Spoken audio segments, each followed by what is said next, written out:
Hello, welcome to the video for Sustainability Modeling Lecture number 9, Spring of 2013. This is a lecture on economic issues and how those are worked in sustainability modeling, and with a particular focus on revisiting the tragedy of the commons problem that we looked at the beginning of the class. So the contents of the lecture will be basically going through some concepts in economics and how those can be introduced into the system dynamics modeling framework that we've been looking at for several issues in the class. We're going to be looking at system dynamics models for the economic value of time and for benefit cost analysis. And these two economic concepts are going to be important to fold them in to the sustainability modeling and to the system dynamics framework that we have been developing, because they allow to analyze sustainability issues from a feasibility standpoint, and also they allow for support in decision making and policy making issues, as we will see. And we're going to be looking at the tragedy of the commons problem in a little bit more in a more formal fashion through modeling and quantification, and looking at the different potential outcomes of the tragedy of the commons problem. So let's go through some basic concepts. I think we'll start with the present value and future value, and these are quantities and approaches that allow us to compare either profits, and we'll refer to profits in different ways depending on how we look at them, but we can call them also returns or benefits, as well as costs or investments over time. Okay, and typically, individuals, entities, they place a higher value on profits, returns, and benefits which occur in the present or in the near future rather than in the distant future. And the reason for this is it's a combination of uncertainty about the future, which of course increases the further that future is, and also the ability to have these profits available in the present for other purposes. So having profits, benefits in the present is always going to be it's going to have a higher value than in the future, for the most part. It's not always, but for the most part, that's how individuals and institutions, entities behave. Let's talk a little bit more formally about present value and future value. And present value is the future value of money that has been discounted to reflect its current value as if it existed today. Okay, that's the formal definition of present value. I'll give you an example or a couple of examples in a second. Now, future value is the future value that is given to a sum of money as it is worth at a specified time in the future, assuming a certain interest, a rate, or rate of return. Okay, so the present value and the future value are concepts that are actually dependent on each other, or they're associated with each other. Essentially, the way present value and future value work is that you have two quantities: a rate of interest, which can be called a rate of return or a discount rate, but it's essentially this is the proportion that the amount of value either loses or gains over time, and then you have to specify the time period over which you want to calculate the present value or the future value. So I is the discount rate, and this is the rate at which the present value declines into the future. This rate attempts to capture items like risk, uncertainty, and alternative investment possibilities. So really, this discount rate is it's an estimate. It's you need to make some assumptions in order to arrive at it, and that sometimes is a fairly controversial topic, and it's not trivial by any means. The formulation is very simple and trivial, but actually coming up with the discount rate or rate of return, this is what people invest a lot of time and resources to arrive at, to make decisions. And then of course your horizon, your time horizon for decision making. So those are the two, essentially the two parameters that are coming into play. Now let's take a look at the present value issue in Vensim. So this is in this model, it's in the lecture folder. Because it's such a simpler model, I didn't make a specific video about it, but you can certainly scrutinize and go through the model in detail, because the Vensim model is going to be in your directory. But it's got a single stock, okay, and this stock is depreciated over time, okay. The depreciation over time occurs at a specified discount rate, and also you can see that there's a time horizon plan here. In this case, you do it over, you can do it over 50 years, and it'll give you essentially, the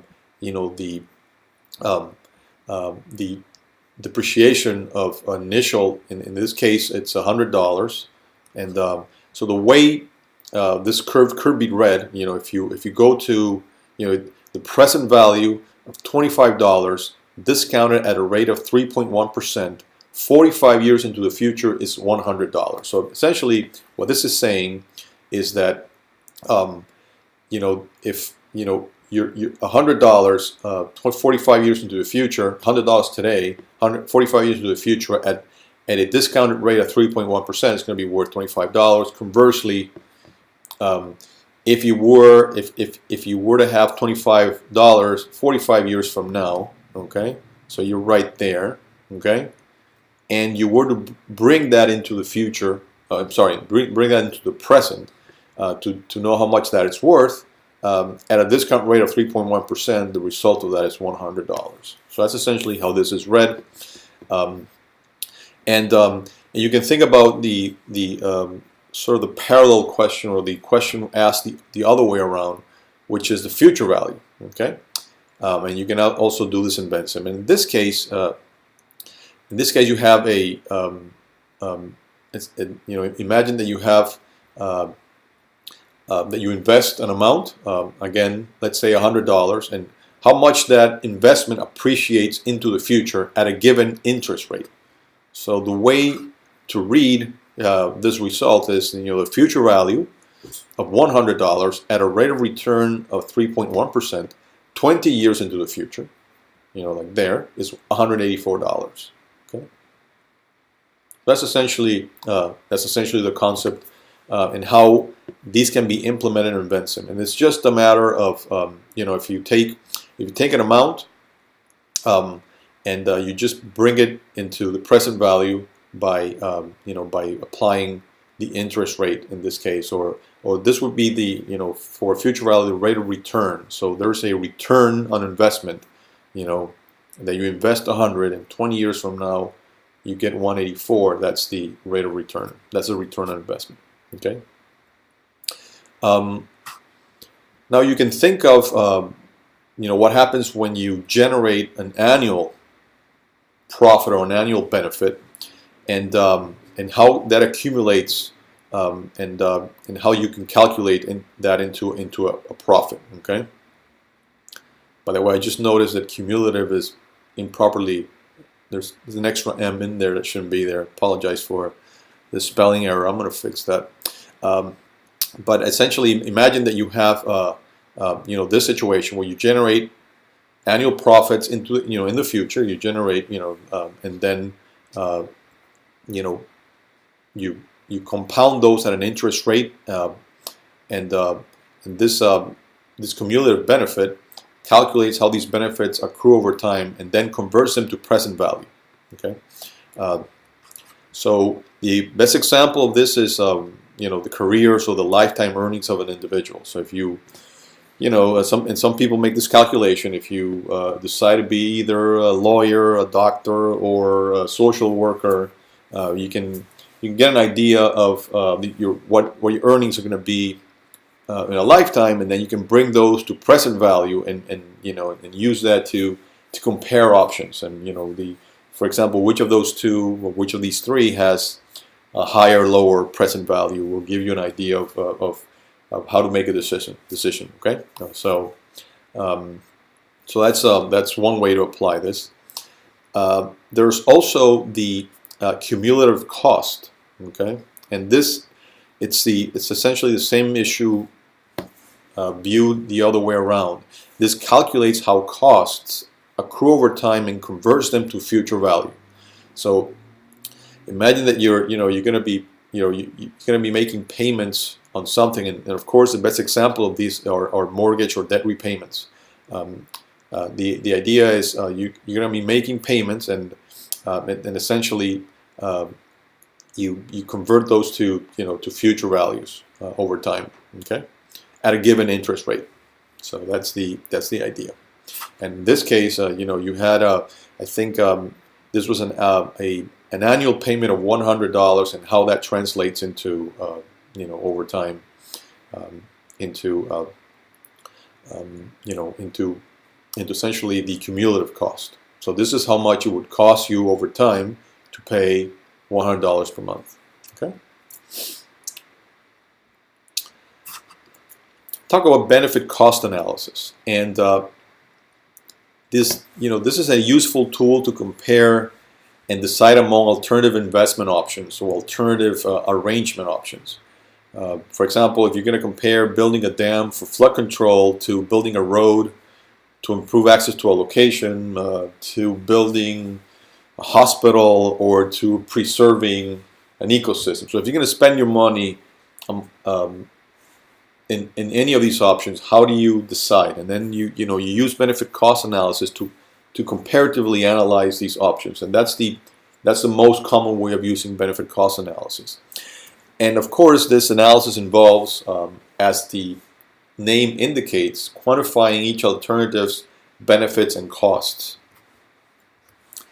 And the concept is fairly simple, but implementation can be complex because you need to have a proper accounting of benefits and costs of each option. And if options are not different, it might not be as easy. So it's not trivial. A second issue that comes into play is the planning horizon. Over what period of time are you going to calculate these benefits and costs? Because you're going to be, this is essentially a cumulative issue. You're going to be accumulating these benefits and costs as we just discussed over time and adding them up. So you need to have a planning horizon. And of course, last but not least, and last but not less trivial, is the choice of the discount rate that you need to apply. And there may be other factors, but these three are the most common. So benefit cost analysis, simple idea, tough to implement. Now see how we do benefit cost in Vensim. And imagine that you have and this is a sketch of a model in Vensim that you can look at as well in the directory for the lecture. So imagine that you have a project that has some costs associated with it, mainly construction. You're going to build something, and then cost to operate and maintain the system. So this could be, this could be a road, this could be a dam, this could be a treatment plant for water. Any sort of infrastructure is going to have construction costs as well as operating and maintenance costs. And then presumably this infrastructure or this project is going to generate some revenues. You're going to be selling something out of it. You're going to be selling clean water, or you're going to be you're going to have toll in the roads, and you collect the revenue there. Whatever there's a revenue generating stream, and then you need to compare the benefits, in this case revenues minus the costs, these two, in an annual benefit cost calculation, and then you bring those to present value so you can analyze how this particular project performs, okay, from a benefit cost standpoint. That's the general idea. So in this case, this is a very simple situation. You have here, these are the construction costs, and in Vensim, this particular project model was set up by having an input table where you have time here. So, and these are the costs in, I guess these are in millions of dollars over time. Okay. In this case, you can see that you sort of build the project in sort of 5 years. So your construction costs are spread over 5 years. 1.2 million, 1.1, sort of, and then after 5, there's no construction cost. So this sort of curve drops very rapidly, and then for the remainder of the 50-year planning horizon, and there's a 50-year planning horizon in this model, you have no construction costs. Okay, so that's fairly straightforward. The operation and maintenance costs have a different structure. They're also spread over 50 years in this table. Okay, but in this case, you have very little operating costs at the beginning because you're building, you're constructing, so you're not operating the system. You don't have any cars on your road. You're not treating any water in your plant. You're not operating your dam, whatever infrastructure you're building. But then after 5 years, actually after 5 years, then you start building up. Actually, it looks like it starts accruing cost a little bit earlier than that. And then you start, building costs over time. And of course, the longer you go into the future, the more expensive the infrastructure is to operate. In this case, so let's take a look at that. And these are millions of dollars again. If you look at the benefits, the benefits have a sort of similar structure to the O&M cost. You have benefits spread over 50 years. At the beginning, you have no benefits because the project's not even operating. But after some time, you start collecting some revenue, and then your revenue stream starts growing over time. Okay, so if you bring these together, and this is done in the Venson model for this benefit and cost, you can see a couple of things. First, the annual benefit and cost. So this is the year per year or year by year. What is the difference between the benefits and the costs? And you can see that at the beginning of the investment, the first few years, first probably 7-8 years or so, you're operating in the red. You're essentially, your costs are exceeding your benefits. But after that, your benefits exceed your costs. If you accumulate that over time, which is the accumulated net benefits, then again you can see that first few years, you take a hit, but then your investment starts paying off, and then you can collect revenue over time. Okay, so these are millions of dollars of accumulated net benefits over time for this particular project, and then you can, if you were to do this for several projects or several alternatives or several configurations of a given project, then you can probably figure out which of these is going to generate the better benefit cost ratio or benefit cost difference. Now let's take some of these concepts and look at the problem of the tragedy of the commons. Okay, and we're going to be now revisiting this issue, and we've discussed this before, but we're going to be doing this in a more formal way through modeling. Now the issue comes about, just to refresh our memories, when you have free, meaning either zero or very low cost access to a renewable resource. And this generates competition for what is left of the resource. If there's something free out there that can be used, it will be used, and it will be used competitively. Okay, and so that generates this potential tragedy issue. Because the incentives for each individual or an entity or any competitor to maintain a given size of the resource is typically quite small. There is no incentive to keep the resource there. So typically too little of the resource remains such that it cannot be renewed. So these are renewable resources. If you draw them down too hard or you draw them down too low, then you may lose their renewability of these resources.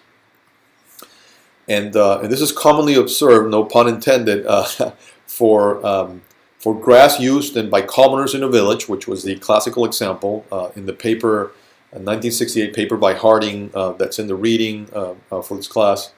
But it's also found in issues of fisheries in open oceans, clean air, clean water. These are all common resources or commons. Okay, and then there's a potential tragedy that is embedded in there if sustainability practices are not properly implemented. So a little bit of this part of the lecture is to try to get into what that sustainability means in this context. So let's look at the problem setup, and In this case, we're going to model the process of unimpaired access to grass commons by sheep, okay, which was the original tragedy of the commons problem.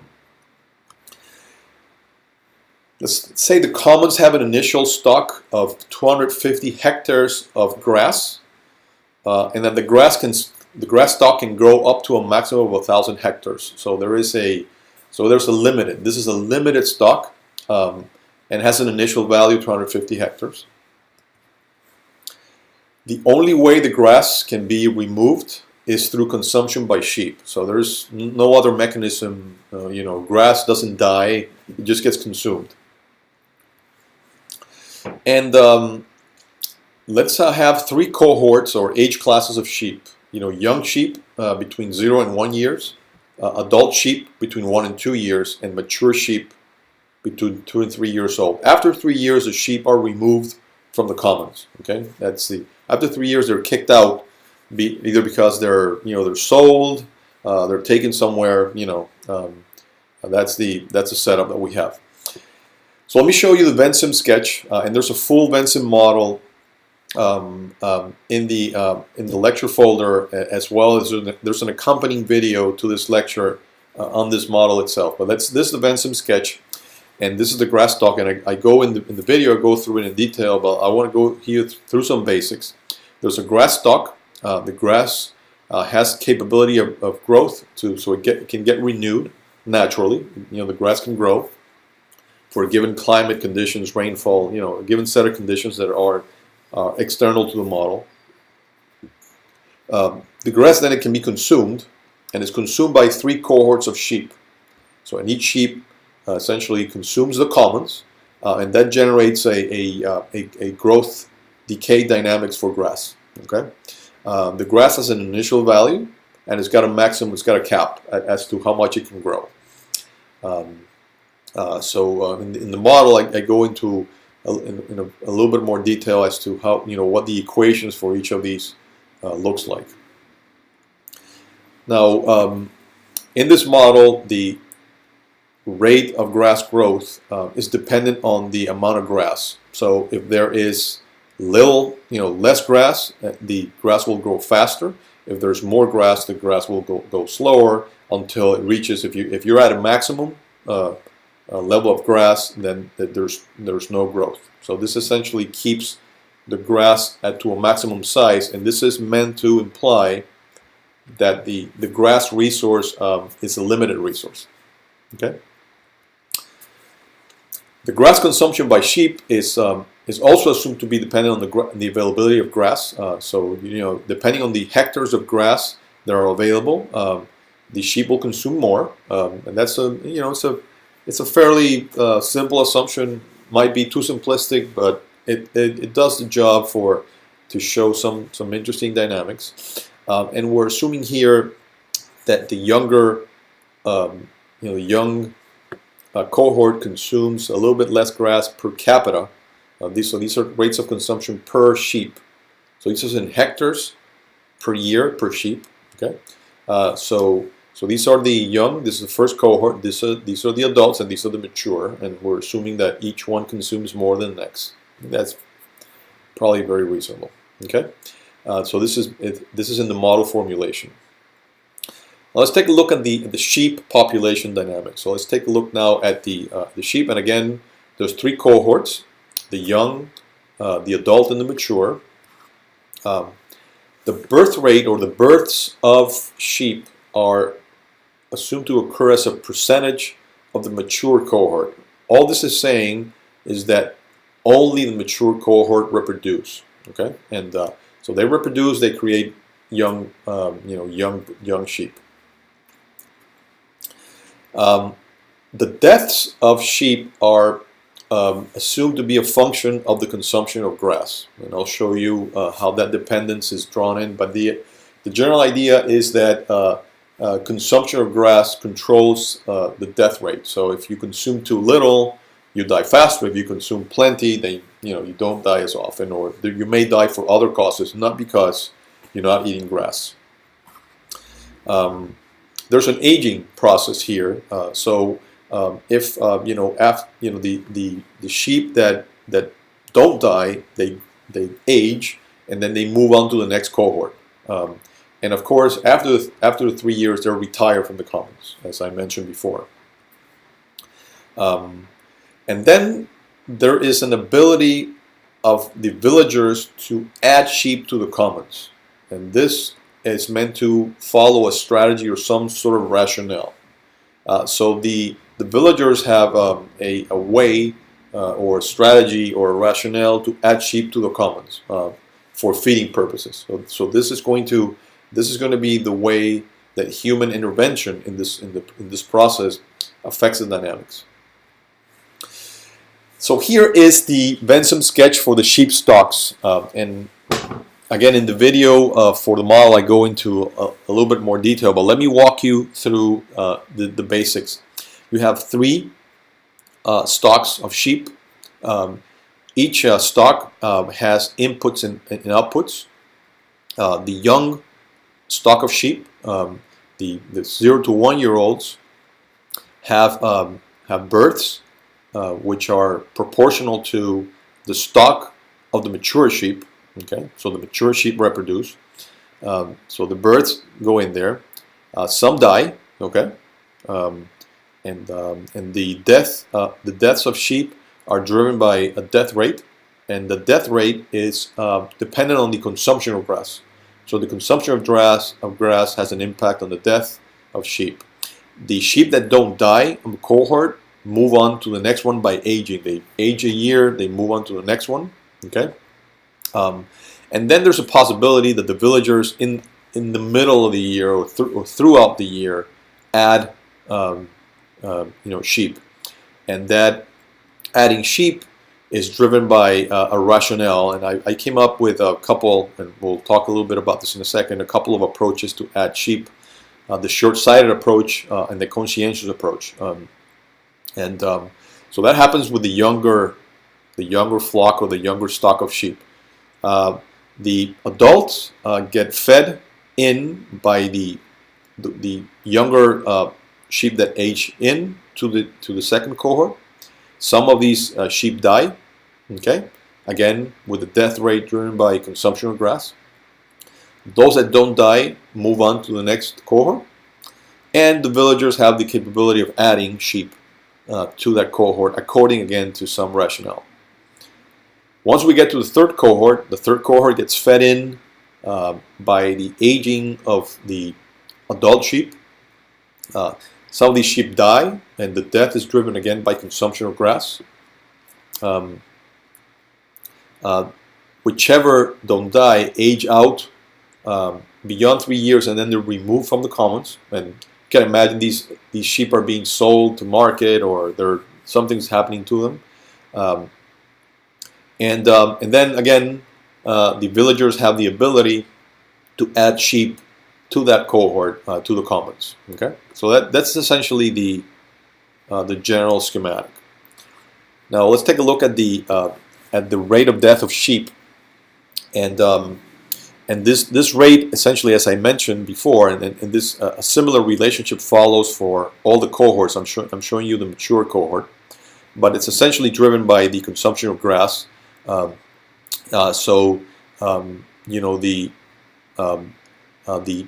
The larger the consumption is of grass, the lower the death. So if the sheep are eating plenty of grass, then the death rate drops, because they may die from other causes, natural causes, but not because they lack grass. However, if you start running out of grass, if they start consuming less and less grass, and these are again the units of consumption are hectares per sheep per year. So this is a per capita consumption.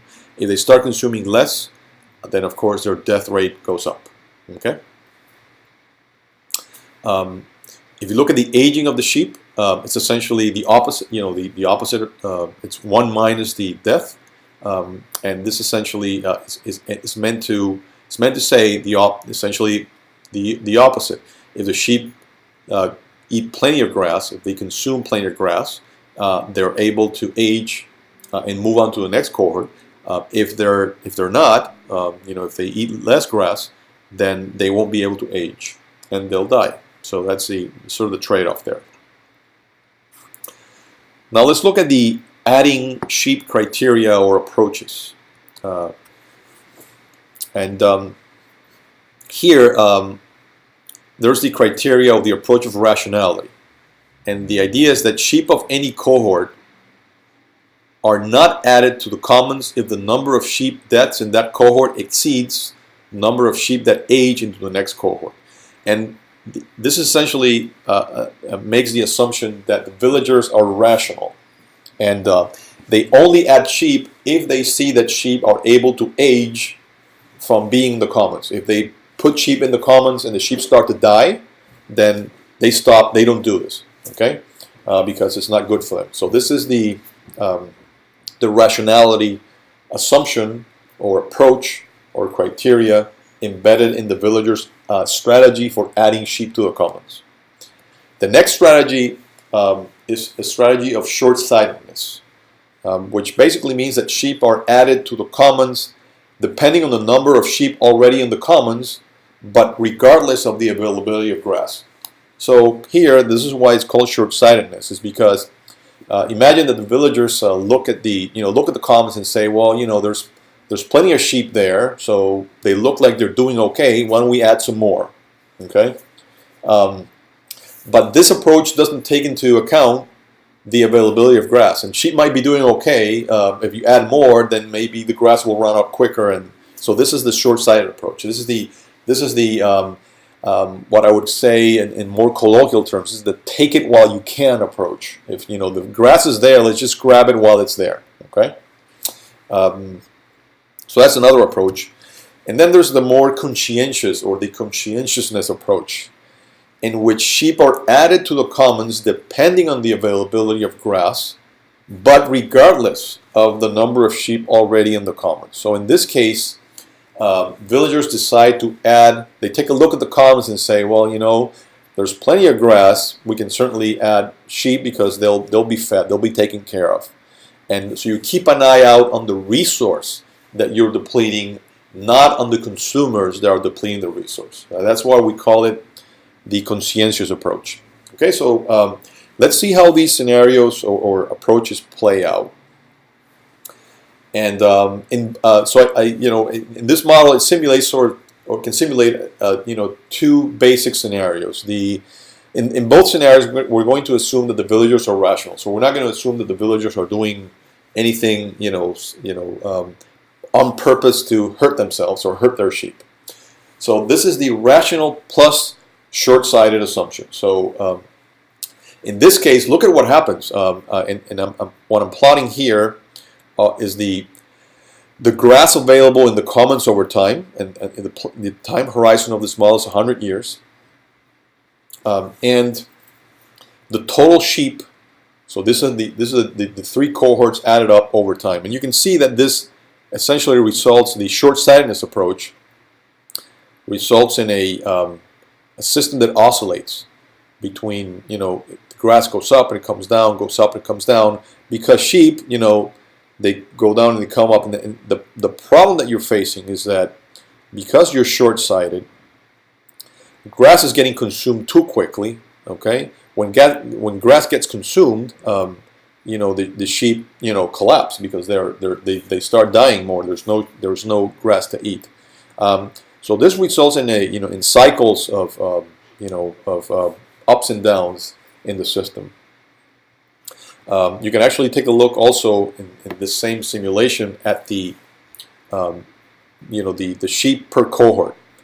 You can see that it's the cycling up and down, and goes on in the three cohorts. And what's interesting also is that the periods of no sheep, all sheep getting wiped out, are longer than the periods where the sheep can thrive. So this scenario is completely senseless or unsustainable. It doesn't show any sustainability.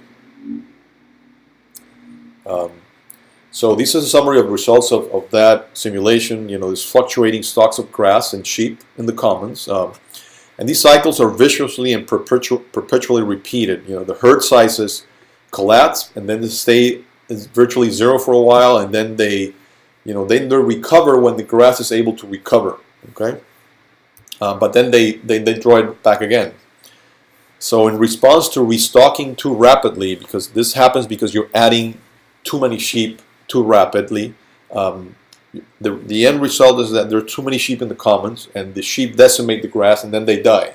So this is the tragedy, simulated. And this is followed by the grass stock recovering, and then sheep being added again. So again, you see a cycle, a vicious cycle, where grass is able to recover after a while, and then the villagers say, "Oh, there's grass again. Let's throw in some more sheep." So now let's take a look at an alternative approach, which is the rational and conscientious approach, and this leads to some sustainable dynamics. The way, just in order to compare apples with apples, this simulation was done so that the average grass over time was more or less the same as in the short-sighted approach. So let's assume that we're going to keep the average grass over time more or less the same, and at about 375 hectares of coverage, and you can see that that's sort of the average value within the fluctuations of the short-sighted approach. So if we do that, then how many sheep we can get, or how many sheep we can sustain in the commons under that scenario. And what you see here is that you reach a much lower number of sheep, but it's more stable. Okay, so that's the trade-off. You get more stability. You don't get these fluctuations. You don't get to wipe out the sheep and the grass, but the trade-off is that you're able to sustain less sheep over time, or at least on the average sense. And this is the number of sheep again. The system is stable throughout. So you can summarize some results here. First of all, there's more stable grass and less sheep occur as a result of considering the availability of grass as a decision-making trigger to add sheep. There's relatively lower numbers of young and adult cohort sheep that appear to inhabit the commons. Can you explain this? I want you to think about this and try to see why is it that we get more, more mature. There's a sort of population tilt towards mature. Another question that I'd like to ask you to explore is for more or less the same number of sheep in the commons, which approach yields less grass? Okay, so think about that. Look at the simulation results. And ultimately, is this approach better or worse for the villagers? I mean, would you rather have a more stable commons in terms of grass and sheep, or a fluctuating commons with grass that goes up and down, but maybe yields more sheep when it does? Okay, so think about that. In order to answer this question, I introduce, and going back to the economics issue, you can actually incorporate economic benefits into the system. And in the Venson model, there is a module of it that we go through, in which you have some annual sales revenue. Okay, the sales revenue are obtained by selling sheep. So you can sell all cohorts of sheep that are in the commons. And then you can bring those sales into present value over time, and with a given interest rate, or with a given discount rate, okay, or rate of return. You can do that. And in the model, I specify how these calculations are done.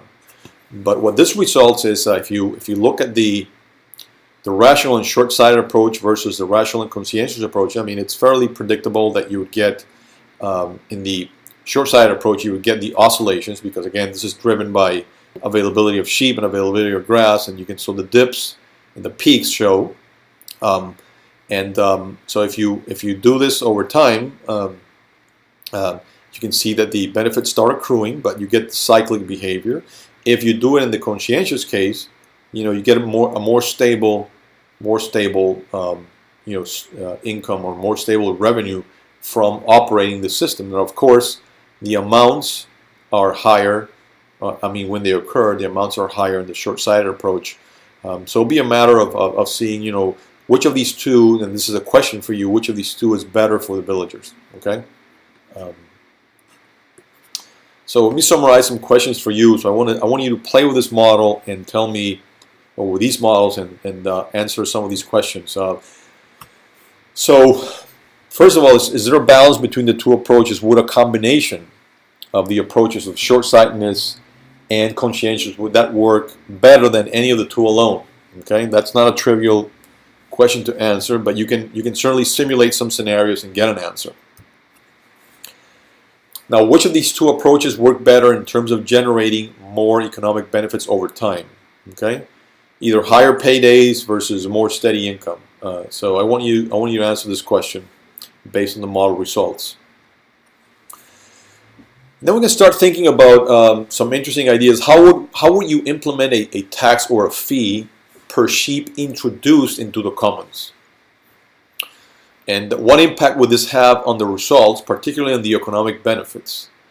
So imagine now that you charge villagers for introducing any given sheep into the commons because they're going to be using grass, and you're going to charge them for the grass that they're going to be consuming.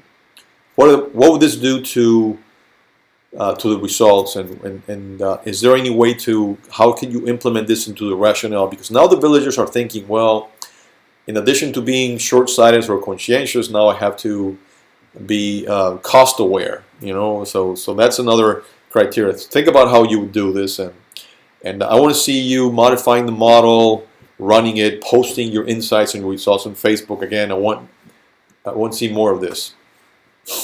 I want to ask you to investigate approaches. This is not a new problem. This problem's been around for a long time. So I want you to look in the literature and try to find out what are approaches for managing access to zero or low-cost renewable resources, and see if we can introduce those approaches here to avoid the tragedy of the commons.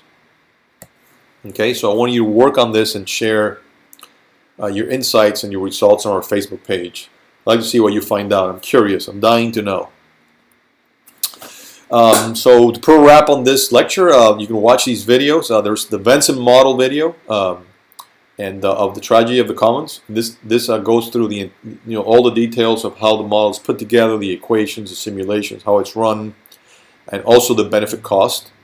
And there's another nice YouTube video on the that I saw on the tragedy of the commons. That's a short video you can take a look at for curiosity. So I'll leave it at that. Hope you enjoyed the lecture, and I'll be uploading these videos for you to look at in the Dropbox folder. Okay, enjoy the week.